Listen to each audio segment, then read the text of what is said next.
Es un gustazo traer para ustedes otro videoprograma muy interesante. Este es un videoprogramazo. Este video está basado en el libro de Summa Demoníaca de José Antonio Fortea. Es un tratado de demonología y manual de exorcistas. Quédate hasta el final del video, porque al final del video te voy a platicar mi exégesis personal de este libro. Pero primero, ¿qué es un demonio? Un demonio, según este libro, es un ser espiritual de naturaleza angélica condenado eternamente. No tiene cuerpo, no existe en su ser ningún tipo de materia sutil ni nada semejante a la materia, sino que se trata de una existencia de carácter íntegramente espiritual. Spiritus. Spiritus en latín significa soplo o hálito. Dado que no tienen cuerpo, los demonios no sienten la más mínima inclinación a ningún pecado que se cometa con el cuerpo. Por tanto, la gula o la lujuria son imposibles en ellos. Pueden tentar a los hombres a pecar en esas materias, pero solo comprenden esos pecados de un modo meramente intelectual. Y aquí viene el primer paralelismo con la Torá, con el Zohar, con los libros sagrados, donde consideran a los demonios como ángeles, y los ángeles son inteligencias. Coincidimos en ese punto. Los demonios no fueron creados malos, sino que al ser creados se les ofreció una prueba. Era la prueba previa antes de la visión de la esencia de la divinidad. Antes de la prueba veían a Dios, pero no veían su esencia. El mismo verbo ver resulta aproximativo, pues la visión de los ángeles es una visión intelectual. Y vamos bien, podemos decir que esto es verdad, esto es Emet. Hay paralelismos con las enseñanzas del Talmud, del Zohar, de la Torá, con lo que está diciendo este sacerdote católico. Al final de cuentas, la verdad es una y única. Hay que tener cuidado con la información que nos llega, pero hasta aquí es verdadero. Eso es lo que viene registrado en los libros más antiguos, en las tradiciones orales más antiguas, mis amigos. Y lo hemos visto. Quien está suscrito a este canal desde el inicio sabe de lo que estoy hablando perfectamente. Entonces, entendemos como los demonios, como los ángeles, los entendemos como inteligencias, y sus placeres son placeres intelectuales, por así decirlo. No es un placer como nosotros lo conocemos, no es el placer de comer algún helado, de disfrutar algún dulce, un chocolate, beber una bebida alcohólica, disfrutar de un placer sexual. No sienten lo mismo, por así decirlo. Su placer es intelectual. El placer de ellos es del mismo nivel que el placer que sientes tú al ver caer a tu enemigo. Ese es el tipo de placer que los demonios sienten. Es un tipo de placer muy diferente al de los humanos, y ahorita vamos a tratar de explicar eso.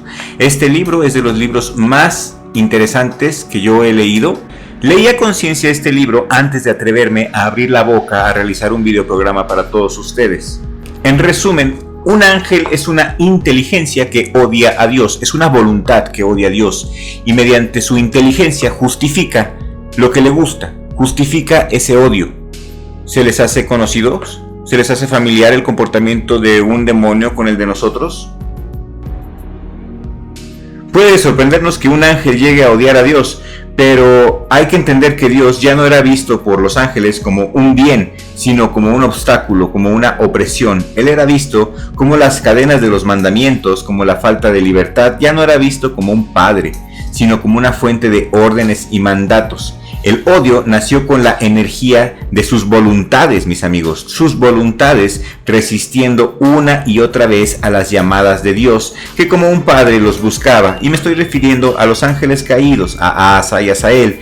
El odio nació como reacción lógica de una voluntad que tiene que afianzarse en su decisión de abandonar la casa de su papá, por decirlo en términos que resulten inteligibles para nosotros, claro está. Es decir, alguien que se marcha de casa al principio simplemente quiere marcharse, pero si el padre le llama una y otra vez, el hijo acaba diciendo: déjame en paz. Dios entonces llamaba a estos ángeles, a estas inteligencias, pues sabía que cuanto más tiempo sus voluntades estuvieran alejadas de la luz, más se afianzarían en su alejamiento. Por supuesto que muchos ángeles que se habían alejado en un primer momento volvieron, y esta es la gran lucha en los cielos de la que se habla en Apocalipsis 12. Apocalipsis 12 dice lo siguiente: y se entabló un combate en el cielo, Miguel y sus ángeles luchando con el dragón, y el dragón luchó y sus ángeles, pero no tuvieron fuerza, no volvió a encontrarse su sitio en el cielo. Fue expulsado el gran dragón, la serpiente antigua que se llamaba Diablo y el adversario que engaña al orbe entero. Fue expulsado a la tierra y sus ángeles fueron expulsados con él. Aquí yo les digo que hay que tener mucho cuidado con las traducciones del hebreo al latín, al español. Hay muchísimas equivocaciones. El adversario, aquí nombran a Satán como el adversario, y realmente eso es. En el pensamiento judío, sobre todo en el pensamiento esotérico, a Satán, a Samael se le conoce como el adversario, el oponente, alguien que nos tienta para que nosotros podamos derrotarlo y así subir de nivel y seguir subiendo de nivel en esta vida y en la vida eterna. Satán para el judaísmo es simplemente un oponente, un adversario que nos ayuda a ser mejores. Por eso decimos que es bueno. Todo lo que creó el Santo bendito es bueno, todo. ¿Cómo los ángeles pueden luchar entre sí si no tienen cuerpo? ¿Qué armas pueden ser usadas? Pues el ángel es espíritu, y el único combate que se puede entablar entre ellos es un combate intelectual, mis amigos. Las únicas armas que pueden blandir son los argumentos intelectuales, y esa lucha fue una lucha intelectual. Dios enviaba a la gracia a cada ángel para que volviera a la fidelidad o se mantuviera en ella, y los ángeles daban argumentos intelectuales a los rebeldes para que volvieran a la obediencia. Los ángeles rebeldes daban sus razones para fundamentar su postura y para introducir la rebelión entre los fieles, y en esta angelical e intelectual conversación de miles de millones de intelectos hubo bajas por ambos lados. Ángeles rebeldes regresaron a la obediencia y ángeles fieles fueron convencidos con la seducción de los razonamientos malignos. ¿Por qué malignos? Porque son razonamientos ególatras, egocentristas, ego para ti mismo, y nosotros fuimos creados para recibir, sí, pero también para dar de lo que recibimos, y estos ángeles no, solamente esas inteligencias querían justificar su egoísmo, el recibir, el tener placer eterno, y solamente Dios, solamente el Santo bendito es, puede tener placer eterno, solamente Él, porque es Dios. Lo demás sería caer en una cuestión de herejía, como estos ángeles, como estas inteligencias. Y uno se pregunta, ¿y todo esto en qué tiempo transcurre? ¿En qué dimensión sucede? Según el libro de Suma Demoníaca de José Antonio Fortea, sí hay un tiempo. El tiempo transcurre para los demonios, para los espíritus, para los fantasmas. Cuando nosotros morimos, ya no hay el tiempo material que nosotros conocemos. Se trata de un tiempo propio de los espíritus, que en latín es llamado evo, aevum en latín. El evo es la sucesión de actos de entendimiento y voluntad en un ser espiritual. Sí, sucesión de actos de entendimiento y de voluntad, mis amigos, es pura acción. Los actos de la razón y de la voluntad se suceden, provocando un antes y un después, un antes de un determinado acto del entendimiento o un acto de querer algo.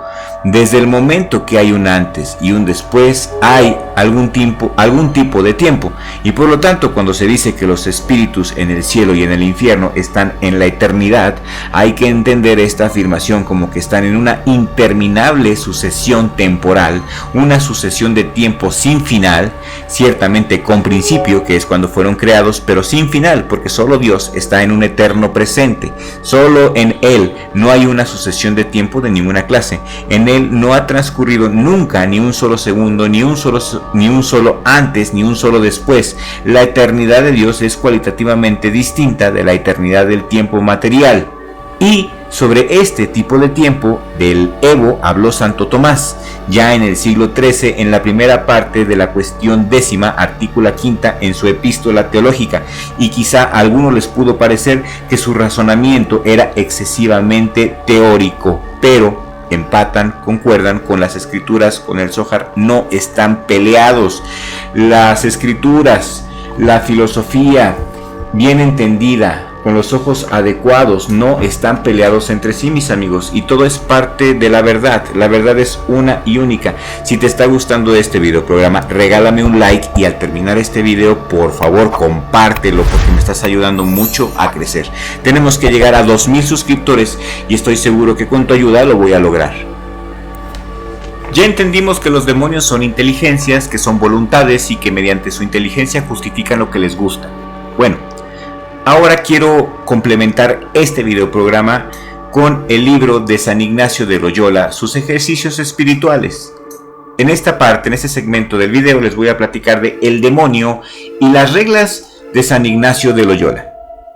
Acerca del modo de actuar el demonio a la hora de tentar un alma, transcribimos las profundas palabras de San Ignacio de Loyola en sus ejercicios espirituales, cuando en las reglas para discernir espíritus escribió: primera regla: en las personas que van de pecado mortal en pecado mortal, acostumbra comúnmente el enemigo proponerles placeres aparentes, haciéndoles imaginar, fíjense, por la imaginación, imaginar deleites y placeres de los sentidos para conservarlos y hacerlos crecer más en sus vicios y pecados. Mis amigos, tal cual el anciano, hay muchas personas que ya llegan a cierta edad y pues ya no tienen el estímulo sexual, ya no sienten, y está ok, se adaptan a esa idea, siguen adelante, se transforman en seres más espirituales y ascienden. Pero también están esos viejillos raboverdes que ya no sienten nada, pero solamente por el placer intelectual, por la imaginación, ¿sí me explico? Por la imaginación pecan y por eso hacen lo que hacen. Aquí nos viene esta ley de San Ignacio de Loyola. Segunda regla: en las personas que van intensamente purgando sus pecados y devienen mejor, subiendo en el servicio de Dios nuestro Señor, sucede de contrario al de la primera regla, porque entonces es propio del mal espíritu morder, entristecer y poner obstáculos, inquietando con falsas razones para que no siga adelante. Aquí nos habla también Ignacio de Loyola de la tristeza, considerada como un pecado, y lo mismo viene en el judaísmo, sobre todo en el judaísmo hasídico, en específico el de Breslev, que consideran al estado de tristeza como un estado de pecado. Cuando tú estás triste realmente es porque eres un ingrato, porque no agradeces lo que tienes, y esa es la tristeza, un estado de ingratitud hacia Dios. Y aquí San Ignacio de Loyola lo ve también como una manera de actuar del demonio, y sí, totalmente es paralelo y es verdad, mis amigos. Me voy a saltar unas reglas, voy a leer la 12ª regla, voy a leer las más interesantes. Si este video tiene éxito y quieren que haga una segunda parte, una playlist de demonios, tienes que regalarme un like y compartir este video y ayudarme a hacer este video viral. 12ª regla: el enemigo es débil ante la fuerza y fuerte ante la condescendencia. De la misma manera es propio del enemigo debilitarse y perder ánimo, huyendo sus tentaciones. Cuando la persona que se ejercita en las cosas espirituales pone mucho rostro contra las tentaciones del enemigo, haciéndolo diametralmente opuesto. Y por el contrario, si la persona que se ejercita comienza a tener temor y perder ánimo en sufrir las tentaciones, no hay bestia tan fiera sobre la faz de la tierra como el enemigo de la naturaleza humana, cuando intenta realizar su dañina intención con tan crecida malicia. 14ª regla de San Ignacio de Loyola: se comporta el demonio como un caudillo para conquistar y robar lo que desea, porque así como un capitán y caudillo de un ejército en campaña, asentando su campamento y mirando las fuerzas o disposiciones de un castillo de combate, por la parte más débil entra, de la misma manera el demonio de la naturaleza humana, rodeando, mira en torno todas nuestras virtudes teologales, cardinales y morales, y por donde nos haya más débiles y más necesitados para nuestra salvación eterna, por ahí nos combate y procura tomarnos. Y no lo sé, pero para mí no hay contradicción y no hay nada nuevo bajo el sol, mis amigos. Simplemente hay que leer nuestros libros con los ojos adecuados, con el entendimiento, con la sabiduría, con el conocimiento de Dios. Simple, es simple, pero sí necesita un proceso. Recomiendo este libro, sí lo recomiendo, porque nos dice la manera de actuar de los demonios, y la manera de actuar de los demonios se asemeja bastante a nuestra manera de actuar, a nuestra manera de pensar y de sentir. Este libro también nos habla de que hay un demonio específico para cada emoción humana. Hay un demonio para la ira, hay un demonio para la lujuria, hay un demonio para la tristeza, para la pereza. Es muy interesante. También vienen los nombres de los demonios. Sin embargo, para nombres de demonios yo he leído libros mucho más extensos en este tema, como las clavículas de Salomón, el Sefer Yetzirah. Hay libros más específicos, hay libros más especializados. Este libro sí es una buena introducción a lo que es el mundo de las inteligencias, porque recordemos que ángeles, demonios son sinónimos, son inteligencias. Un ángel es una inteligencia y esa inteligencia puede ser o para recibir, o solamente para uno mismo, o para recibir, para compartir, que eso es lo que nos convierte en ángeles. Y hay seres humanos, según Rabbi Nachman de Breslev, según el pensamiento hasídico, el pensamiento esotérico, hay seres humanos que son capaces con sus acciones, con su voluntad, con su cercanía a Dios, de llegar a niveles incluso más altos que el de los ángeles. Sí, hay hombres que pueden llegar a esos niveles más altos, más excelsos que los mismos ángeles. Sí los hay. También como hay sacerdotes, hay obispos y hay papas que tienen el nivel más bajo del peor de los demonios, del infierno de Dante, y eso lo sabemos, lo hemos visto o lo hemos vivido desafortunadamente en carne propia, mis amigos. Recordemos también que todo lo que creó el Santo Bendito es para bien. Las 3 reglas de la emuná, de la fe, es 1. Todo es para bien, todo viene de Dios, y en todo lo que creó Dios hay un mensaje específico para cada uno de nosotros, y ciertamente la creación de estas inteligencias es bueno y es para bien, ya que nos retan a dar lo mejor de nosotros mismos. ¿Cómo actúa el demonio? El demonio no puede leer nuestros pensamientos. Estas inteligencias son muy inteligentes, ciertamente, pero no son capaces de leer nuestros pensamientos. Lo que ellos hacen, lo que estas inteligencias, estos seres hacen, es hacer cálculos acorde a nuestros actos pasados, presentes. Hacen cálculos de qué pecados somos más proclives a caer y con qué frecuencia somos más proclives a caer. No lo sé cómo explicar, mis amigos. No soy un teólogo, no soy un experto, solamente soy un apasionado del esoterismo, un apasionado del conocimiento. Por eso te comparto mi exégesis, mi manera personal acerca de este libro y el sincretismo que he podido hacer de los libros que he leído y todos estos años de haber estudiado Cábala. Yo creo que es un libro que vale mucho la pena, y si este video tiene éxito, podemos continuar y platicar acerca de los exorcismos y el manual del exorcista de José Antonio Fortea. Pero a todo esto, mis amigos, ¿quién es José Antonio Fortea? Pues me gustan sus libros. Estoy leyendo ahorita un libro de Nefilim, de los Nefilim de José Antonio Fortea, y me parece muy acertado. En algunas cosas no concuerdo en ciertos elementos clave y sustanciales, que si estás de acuerdo puedo hacer un video de eso o un en vivo después. Pero vamos a platicar ahorita, en este momento, en este video, ¿quién es José Antonio Fortea?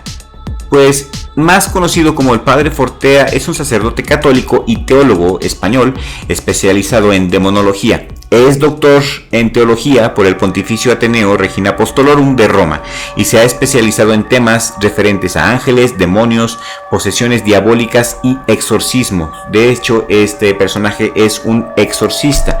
La obra más conocida del Padre Fortea es Summa Demoniaca, y este libro, mis amigos, que yo tengo aquí en mis manos, es un tratado de demonología y un manual de exorcistas. Esta obra analiza el mundo de los demonios, el estado de condenación, la relación de los espíritus caídos entre ellos mismos, con los ángeles, con los humanos y con Dios. En una segunda parte del libro se centra en todo lo relativo a los fenómenos demoníacos, cómo discernir si alguien está poseído, cómo realizar un exorcismo, los fenómenos de poltergeist en las casas, así como otros fenómenos más extraños e inusuales.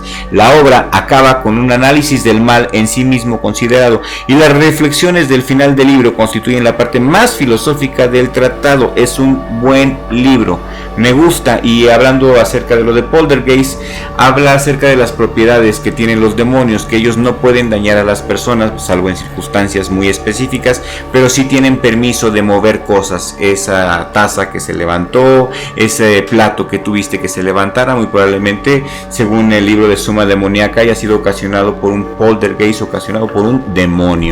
Si este video tiene éxito, te gustó, quieres ver una segunda parte y quieres saber más de demonios, comparte este video en todas tus redes sociales y ayúdame a llegar a 2000 suscriptores.